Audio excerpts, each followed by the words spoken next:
An anthology about the bad, the short-lived, and the forgotten shows and events in television history. This is It Was a Thing on TV. Punisher! Control! Tell me before I change my mind! I give you Super Train.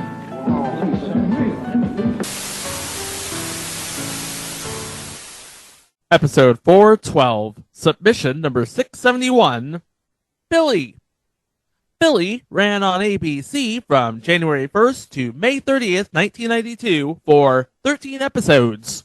Actually, Billy ran from January 31st, 1992 to May 30th of 1992. Now, in case you're wondering why in the last episode and in this episode I sound completely different than I'm sounding now, it's because when I recorded this episode last week when I went to Jersey, I forgot to bring my headset, so I had to settle for my Beats Studio buds. Oh well. And I should note that this is the Billy from 1992, not the Billy with Steve Guttenberg. Yeah, but did that episode last 3 episodes less than Uncle Croc's Clock and the Hudson Brothers Razzle Dazzle Show and J.J. Starbuck and Schooled and the same number of aired episodes of Salvage One? Probably not. I could tell you right now, nope. That's me, Billy McGregor. I came to America from Scotland, just like Rod Stewart. I don't know what happened to him, but I teach at a community college in California. Me and America, made for each other. Until my work permit expired and I didn't know what to do. Luckily, one of my night school students had a problem too. My ex-husband left me with 3 beautiful children and a large mortgage. So I built this basement apartment, which is sort of illegal here in Berkeley, but I couldn't find anyone to rent it. So there we were, 2 quite adorable people with big problems. And a solution. Well, it's an arrangement, actually.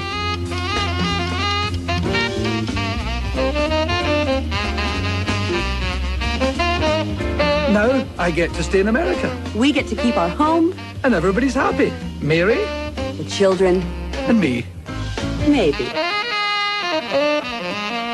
That was unexpected. I mean, Billy was Scottish. You're expecting sort of a riff on Scottish bagpipes. Instead, we get smooth jazz indicative of the era. It's actually an instrumental cover of an old standard. I've Told Every Little Star is the name of that song. All right, let's get to the meat and potatoes of this show, shall we? William Connolly was born on November 24th, 1942 in Anderston, Glasgow, Scotland, the son of an engineer in the Royal Air Force and a mother who left him at age 4. He spent his early adulthood in the early 60s as a boilermaker in the Glasgow shipyards, but gave it up to pursue a career as a folk singer with ribald comedic chops. He would go full bore into comedy by 1972 when he made his theatrical debut with a revue called Connolly's Glasgow Flourish. According to his biography, written by his wife, SNL alum Pamela Stevenson, all he wanted out of life was to make people laugh, and for 20 solid years, he did just that. But he remained a virtual unknown in America until a 1990 HBO special, Whoopi Goldberg and Billy Connolly in Performance. A golden opportunity had opened up with the team of Rich Eustace, Michael Elias, and Warner Brothers. But before we talk about that show, we have to talk about another show. Head of the Class was coming off its 4th season, which was marked by change in the classroom at Fillmore High. Struggling to build off the creative opportunities from the opening of Season 3, which saw the class head to Russia in a landmark 2-parter that may be covered in a future installment, there was cast turnover with Leslie Bega, Tanis Vallely, and Juri Hussein replaced by Michael De Lorenzo of New York Undercover fame, Devereaux White, Laura Piper, Rain Pryor, yes, the daughter of Richard Pryor, and Ke Huy Quan. Oh, sorry.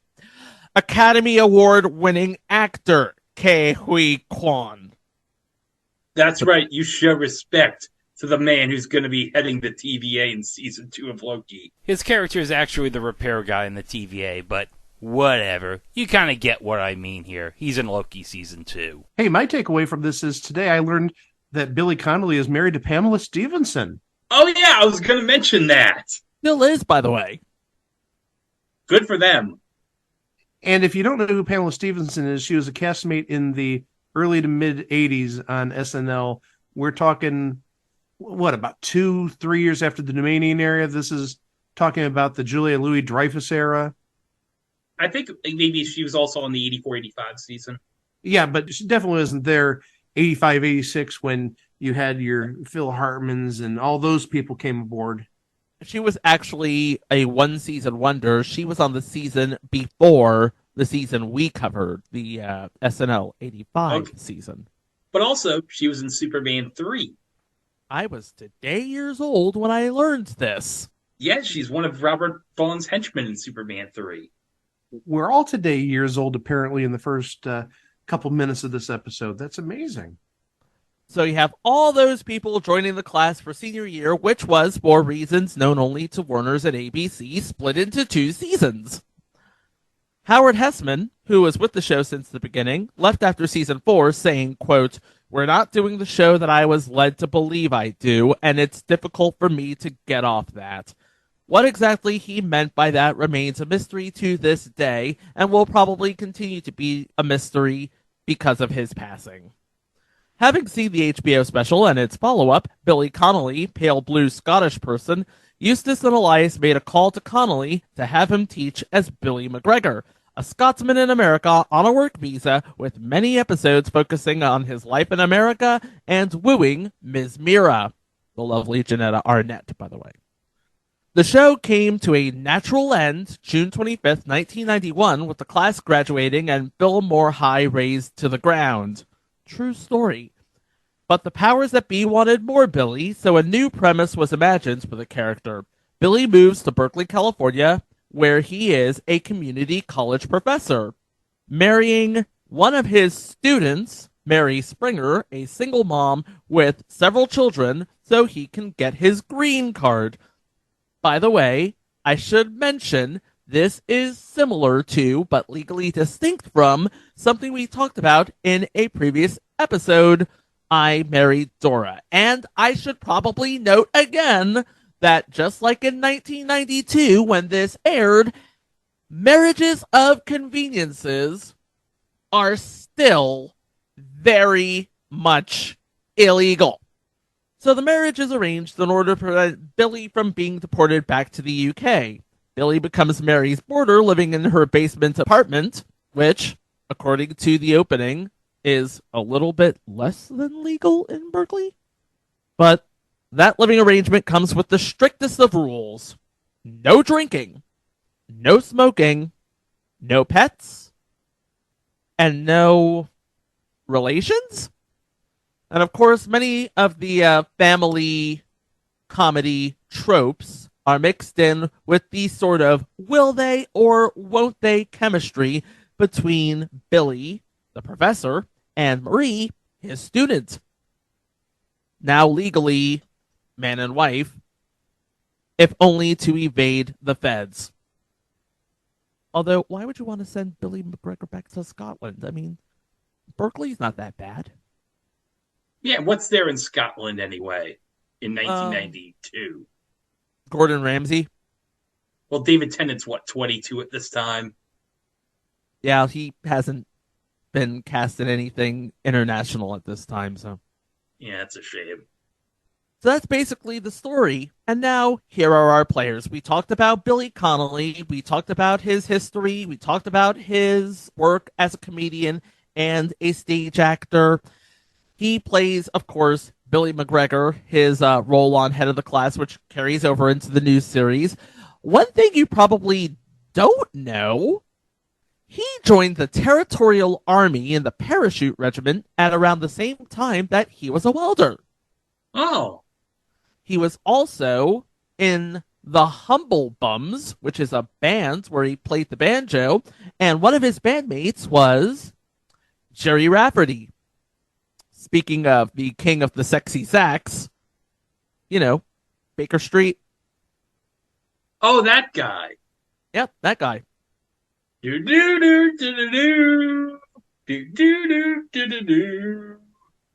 Playing his student and now wife, Mary, is Marie Marshall, a native of Dallas, Texas, and a veteran of such shows as Babylon 5, Star Trek The Next Generation, Law and Order SVU, and Early Edition. She was also on an episode of Two Guys, a Girl, and a Pizza Place, future entry. Notice we're not talking about Two Guys and a Girl, because that lasted considerably longer. Although technically, they're both the same show. And it's airing on Maximum Effort. Gee, I wonder why it's airing on Maximum Effort. Right before she got cast for Billy, she played Melinda on an episode of Wings. Oh, man. Can you guys believe that it's now been 112 episodes since I mentioned for the first time ever on this podcast I love Wings? Seems like only yesterday, doesn't it? And now we get into the kids. Playing middle child Laura McGregor, all of 10 years old, is Natanya Ross, who was that teenager from That Thing in the 90s, but played Robin Russo in 43 episodes of The Secret World of Alex Mack, which I didn't even know had more than 43 episodes. I didn't know that lasted more than 3 seasons. I'm not surprised. I thought it ran for a number of episodes, more than, say, 40 episodes or so. Not necessarily 4 seasons, but I thought it was definitely one of the longer running shows that you would have seen on Snick at that point.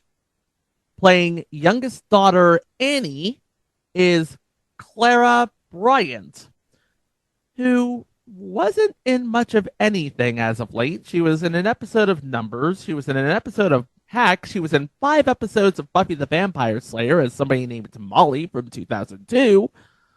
But yeah, that's pretty much all she wrote for her career. I mean, she hasn't acted in anything since 2007, and after she finished shooting her last role, Bone Eater, that's the name of the feature, Bone Eater, she decided to retire from acting. She graduated from Georgia Law School and Columbia University, so she is a genius.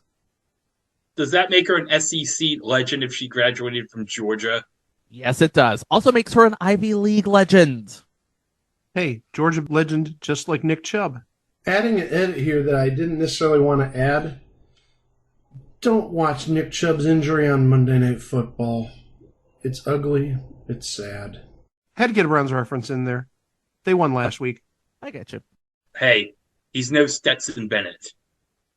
And rounding out the cast as David, 14 years old, Johnny Galecki, known for playing David Healy, who is Sarah Gilbert's boyfriend on Roseanne, the third Rusty Griswold from National Lampoon's Christmas Vacation, and a little show from 2006, you may have heard of it, The Big Bang Theory. He's been playing Leonard Hofstadter for 280 episodes over 13 years. That's amazing. And that is going to be his legacy. No, his legacy is going to be that one scene in Christmas Vacation. Mike, you know what I'm talking about, right? Tell everybody. I know what you're talking about, but please expound for the audience. Oh, the lingerie scene from Christmas Vacation. Yes, that is maybe the best scene in Christmas Vacation. I'm sorry, I know there's better ones, but the look on Clark's face. And Clark is looking at the perfume girl hiking her skirt up to show where the panty line is, how high it goes up her thigh. Classic. Definitely one of those defining moments I remember seeing in the movie theater when I was 14 years old. So here's our newly minted family unit. Billy's trying to be the good father, the adequate husband, at least for show. And everybody's just trying to get along, until they're ultimately found out. Would they ever be found out? Let's look at the episodes and take a look. We start, as always, with the pilot. A year after Billy McGregor left Millard Fillmore High School and head of the class, he moves to Berkeley to get married and get a green card. Episode 2, Hot Stuff. Billy tries to trick David into quitting smoking. He's 14. What is he doing Oh, he's supposed to be a bad guy. Wait, is this the same Johnny Galecki who played the boyfriend on Roseanne who was a badass himself? Yes. This is like preparation. He's getting ready to ascend to that role when he goes to Roseanne in not that long. I mean, it was what, probably the same year, 93-ish or 92-ish? Yeah. Because he definitely played an older teenager, so it rates. He would have been like 16, 17 at this point. Here we are introduced to one of Mary's friends and or classmates, a lady by the name of Shayna, played by Maureen Mueller, who seemingly has a bit of the shine to Billy. It's like, okay, you guys are married, but you're not sleeping together? Can I have him? As if this arrangement couldn't get weird enough. But she is a known actress. She plays Dr. Deirdre Bennett in Dr. Doctor, which we may or may not cover in a future entry. Oh, we are going to cover it. Trust me, we are going to cover it. Of course, we need to talk about Matt Frewer at some point. And the thing is, anybody listening to this podcast younger than maybe about 35 is like, why do you need to talk about Matt Frewer? Oh, listen here, kid. You weren't here in the 80s when Matt Frewer had an alter ego who was very popular. Very. Oh, jeez. No. Are you really going to give it away? Okay. Very popular. Why would I even give it away? Why would we give away a future entry? Catch the wave. That's staying in, by the way. Oh my gosh. You two talking over each other doing your Max Headrooms. Oh my gosh. Hey, Greg, I thought we were really good. You were good. But no, that's staying in. That is great how you guys are sort of battling Max Headrooms there. So this Maureen Mueller, lovely lady, she is still working. Her latest entry was in an episode of FBI Most Wanted and 5 episodes playing 3 different characters on Law & Order SVU, which I have started watching semi-religiously. They caught me at the episode where Chris Maloney gets shot after spending the night with Mariska Hargitay. Oh no, why would anyone want to shoot him? It's a long story and it involves Russian terrorists. So. Oh, poor Christopher Maloney. Episode 3, Parenting 101. Billy and Mary's ideas about parenting differ. Speaking of SNL alums, we were? Yeah, we talked about Pamela Stevenson earlier, and this person worked with Pamela Stevenson. Playing Phoebe Trillman, Mary Gross. She of the 81 to 85 class on SNL.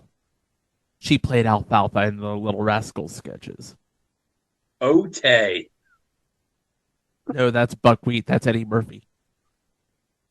Wait, did she sing the Barber of Seville at some point? No, that's Eddie Murphy, dude. No, Alfalfa's gimmick on Our Gang was he sang the Barber of Seville in that one episode. She might have.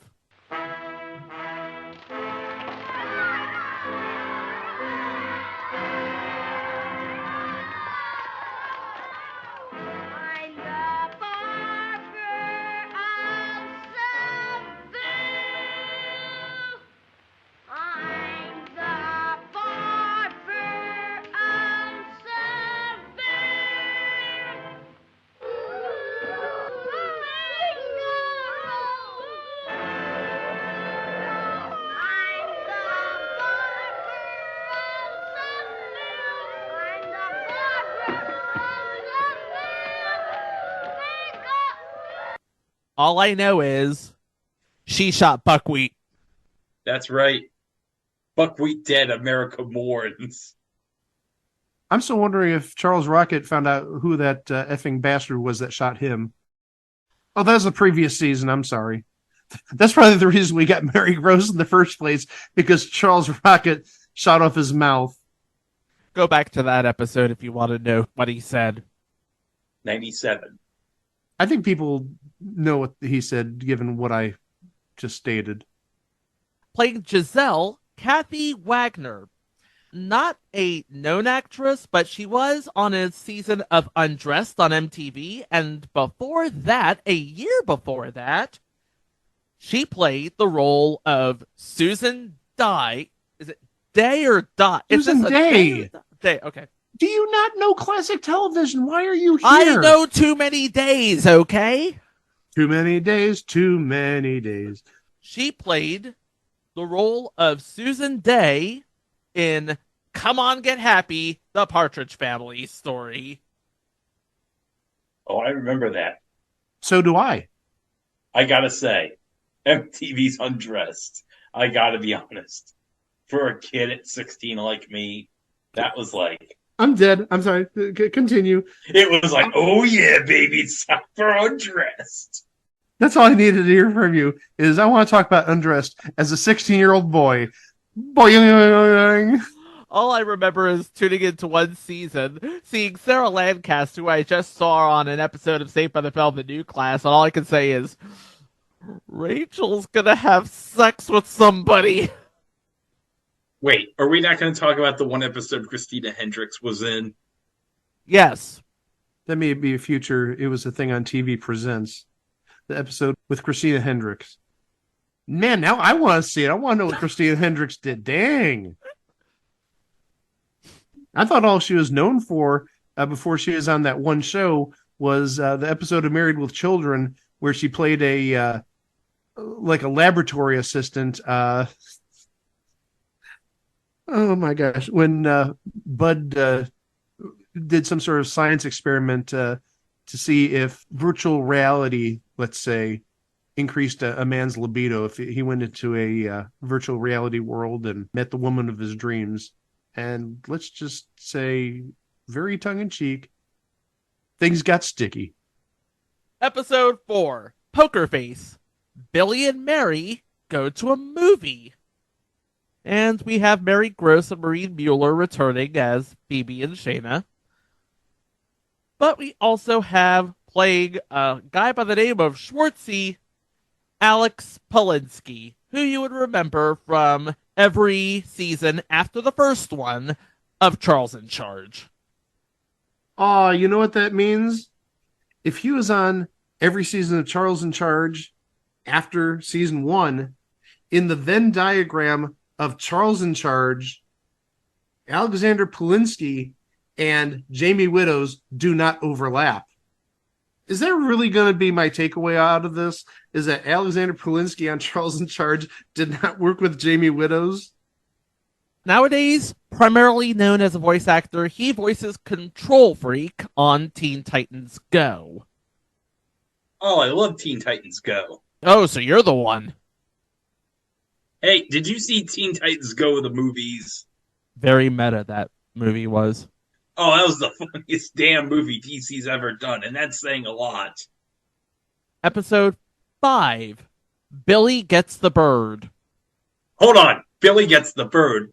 Did he get the bird from the same guy that flipped Zach Wilson after that one interception on Monday night? Opposite coast. Oh. I thought you were going to say, except the same guy who gave the bird to Peter Griffin. What? Bird, bird, bird. Bird is the word. Never mind. No. Hey, I can get away with that joke since they ended up winning that damn game. Mary realizes Billy's value to the kids. That's it? That's all Google's giving me. Wait, his value to the kids is giving him the bird? Dad, is that how you really think about us? Hey, I do want to give one recurring character. First appeared in the previous episode, but apparently playing Mary Gross's husband in this series, Norman Trillman, is Peter Vogt. Not really well known for anything, but he was on 6 episodes of Head of the Class as Mr. Dorfman. He looks like a Mr. Dorfman. Apologies to Peter Vogt if you happen to be listening. Episode 6. Gimme some credit. Gee, I wonder what this episode's about. Mary's marriage to Billy ruins her credit rating. Okay, so it was adjacent to what I was thinking. Thinking about Billy maybe getting a credit card, but nope. We're learning about financial literacy in this episode, apparently. No, giving him a credit card, that's a trope that's been overused. At least it's a little different. Yeah, and it was done a lot on What a Country. Remember that one episode? Jeez. Yak off the credit card. Yes, and now do your rendition of the theme song. I want to be an American. In America, it's right on me. All right, so in this episode, we have a guy by the name of Siegfried, played by Art LaFleur, best known for being in Cobra, The Sandlot, The Blob, and Field of Dreams. Who'd he play in Field of Dreams? He played Chick Gandil, first base. He was also the Tooth Fairy in The Santa Claus 2. The Santa Claus 2. He was the Tooth Fairy. A role that would be later played by Dwayne Johnson, believe it or not. Sadly, no longer with us. Oh. And playing Roy in this episode, John Del Reno, who was in 2 episodes of Mike Hammer Private Eye and 2 episodes of Remington Steele. And 1 episode, can't believe I'm about to say this, of Tim and Eric Awesome Show, Great Job. Episode 7, Feudal Attraction. That's resistance is feudal. Yeah, we get it. A classmate's professed feelings for Mary spark Billy's. Woo! Oh my god. Playing the classmate, a man by the name of Irwin, Andrew Hill Newman, who is a character actor. He specializes in playing scrawny nerds, but perhaps he was at his scrawniest in the only 80s movie that matters, and its lackluster sequel, 1987's Mannequin. Oh, Mannequin. He's had relatively more success behind the scenes, being a producer on 11 episodes of All That, and also being an executive producer on Celebrity Poker Showdown, if you remember that on Bravo 20 years ago-ish. I love that show. It was a great show. Absolutely. Take all the fun of poker, put celebrities in the mix. Bravo in the 2000s was awesome. Episode 8, Billy Flunks Mary. Billy may flunk Mary over a Tennyson poem. That's it? That's what it says on Google. On IMDb it says, the ex-husband of Billy's wife Mary returns from Australia. Oh, could you imagine an Australian and a Scotsman fighting over the same girl? That's not going to work. That's like oil and water, baby.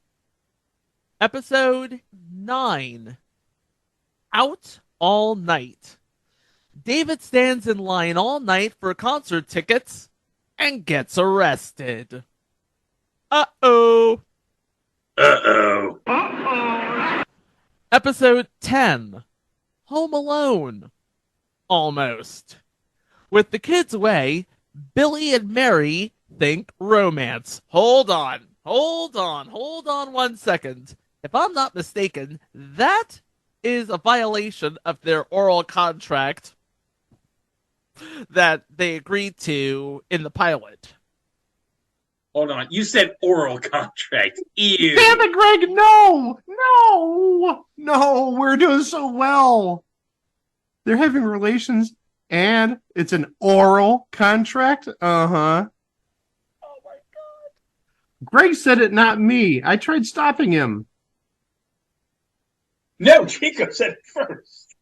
But Greg, you went down that road first, and I'm like, no, no, no, no, no, don't go there. And you just plowed on through. I'm just saying he said it first. And I tried stopping you, but that didn't work. You ran right through the stop sign. I was thrown out by a mile at home plate. It was like Ruben Rivera running the bases that one time. Whoa. Whoa. Wait, did you just make a Ruben Rivera reference? Yes. The pitch. Swinging. There's a shot deep in the right center. Racing back to Lucci. Still going back into Death Valley. It goes right over his glove. He missed it. But Ruben Rivera missed second base. Now he's heading for third, and they're going to throw him out by plenty. But the throw to third is botched. Now he's heading home. The loose ball in the infield, and he's out by 5 feet at the plate. And that was the worst base running in the history of the game. The game should be over, and Ruben Rivera just did the worst base running you will ever see. Unbelievable. Dang, Greg with the deep cut. Now things are about to get saucy. Episode 11, Love Me or Leave Me, Part 1. Billy and Mary decide to spend the weekend together. Absolutely nothing can happen out of this. Interesting note here, one of the writers of this episode, April Kelly, who would go on to, alongside Michael Jacobs, create a favorite of ours, Boy Meets World. Oh, you won't say anything about Boy Meets World, but you'll talk about that oral contract. Okay. Hold on a second, Mike. I heard that the great takeout business in Philadelphia deals with a lot of oral contracts. Episode 12. Oh, by the way, the sound's going in there. I just didn't want to say, I didn't want to draw any attention to the sound being in there. So, yeah, good job, Greg. I figure you do a good takeout business. Good takeout business. Yeah, we do a good takeout business. Takeout business. Episode 12, Love Me or Leave Me, Part 2. Billy finally gets his green card, which poses a romantic dilemma. Does he really want to stay in this for the long haul for Mary's sake? Or is he getting out with his green card? Because now he has his green card. He's free to do whatever with whoever. And speaking of whatevers and whoever's, we have the return of Mary Gross, Maureen Mueller, Kathy Wagner, Peter Vogt, and 2 mimes. And that leads us to the final episode, Thunder from Down Under. Mary's ex-husband leaves a message on the family answering machine that he's coming to town and would like to visit. This raises all kinds of feelings in the family. The 2 young daughters are looking forward to seeing their dad again. The younger of the 2 has a dream that he's going to bring her back a kangaroo. The son, David, is certain that he's only going to disappoint them again. He had a habit of not showing up for things that he said he would attend. And Mary just wants to show him up and make him eat his heart out with what he's missing out on. Billy isn't entirely sure himself how he feels, but it all comes spilling out when he mistakes a visiting INS agent dropping by for a home visit for the ex-husband. This ends up being good for Billy, as the INS agent is convinced that no one in a fraudulent marriage could have such strong feelings for his wife. So that is the show. And for what it ran, it got a very plush time slot. It aired at 9:30 following Family Matters, Step by Step, and Perfect Strangers. And this was Perfect Strangers' final season. No, it would be the penultimate season for Perfect Strangers. Oh, that's right, because it had that one weird final season in the summer of 93. Bingo! But looking at our friends at TV Tango, it did not follow the standard TGIF lineup that season. Family Matters was on at 8 o'clock when it premiered. And it did win the night. But then you had Capital Critters, which is a future entry. Baby Talk, which is a future entry. And then Billy. Wow, what winners after Family Matters. Hey, say what you will, but they did end up winning the night because mostly because of 2020 and Family Matters. I'm not even going to lie here. Well, NPH did do a voice on Capital Critters, so maybe it was the NPH factor also. It always goes back to Neil Patrick Harris, doesn't it? Maybe that's what the reboot of Doogie Kamealoha was missing. Stupid idiots at Disney Plus canceled the show, and I'm still bitter about it. Thank you very much. Now, the next week, it would hold steady, but we would have Family Matters and then Step by Step, followed by Baby Talk and then Billy. And then, oh dear, nobody is beating the Winter Olympics. Oh, that did it. That did it. Everyone wanted to watch Tim McCarver host the Winter Olympic coverage, and that was it. But it did get some of its audience back by episode 6, especially given that it was up against the likes of Sightings, I'll Fly Away, and Tequila and Benetti. Yes, Tequila and Benetti.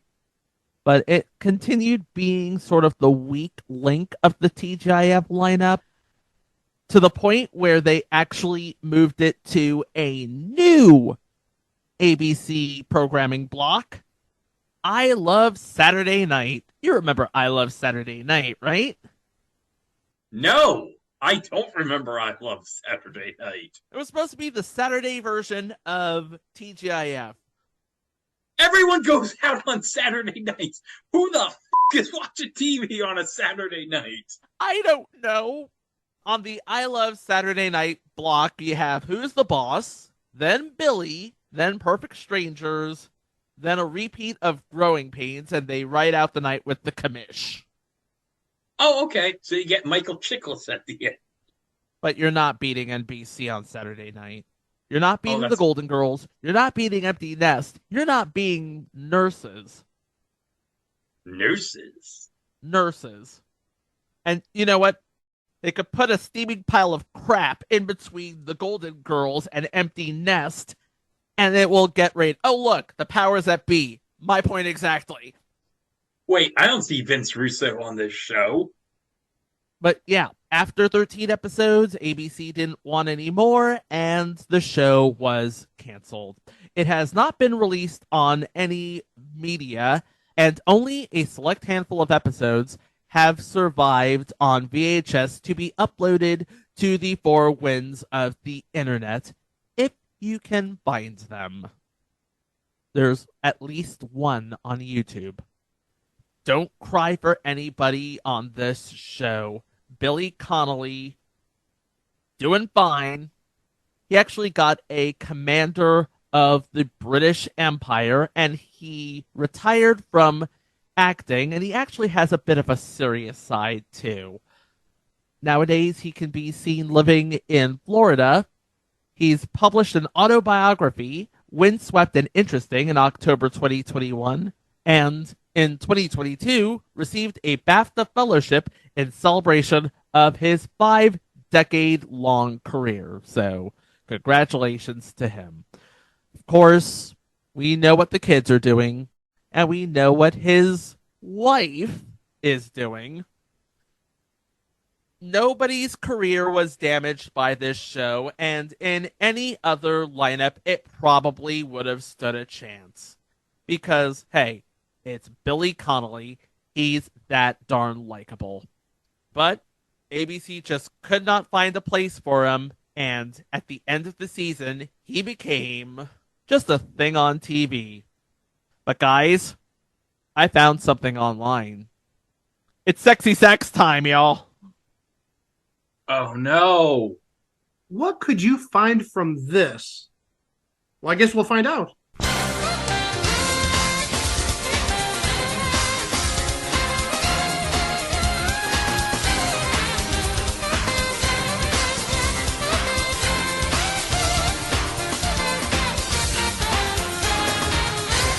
This is an Etsy portrait of Billy Connolly as he exists today.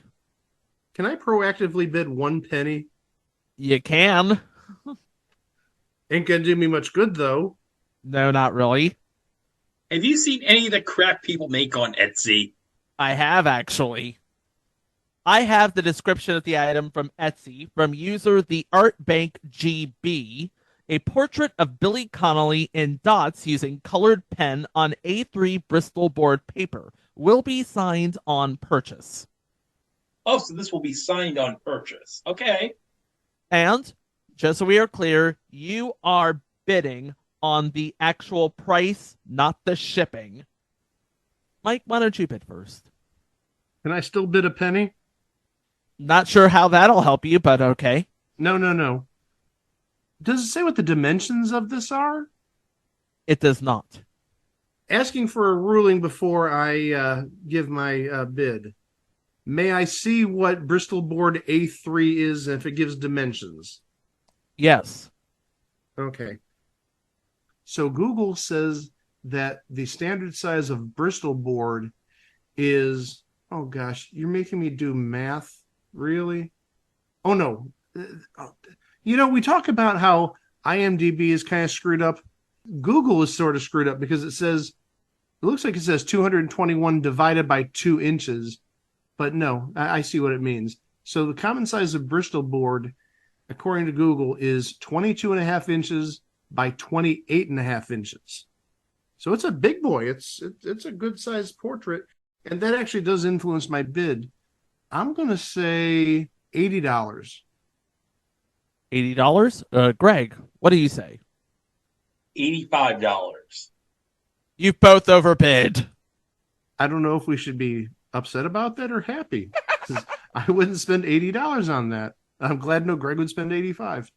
All right, let's drop the bid down to $50. $50, Greg? $1, Bob. Thank you for putting us out of our misery. $1, says Greg. The actual Etsy price for this Bristol board painting of Billy Connolly should have one-upped him, Greg. It was $64.82. Why? That's all I'm asking. Why? He's a Scottish treasure, Mike. That's why. But the picture looks like it was done by a third grader. That doesn't even look like Billy Connolly, to be honest. Hold on. Would you want to have like a Bristol board painting of this or of the Leprechaun sketch drawing?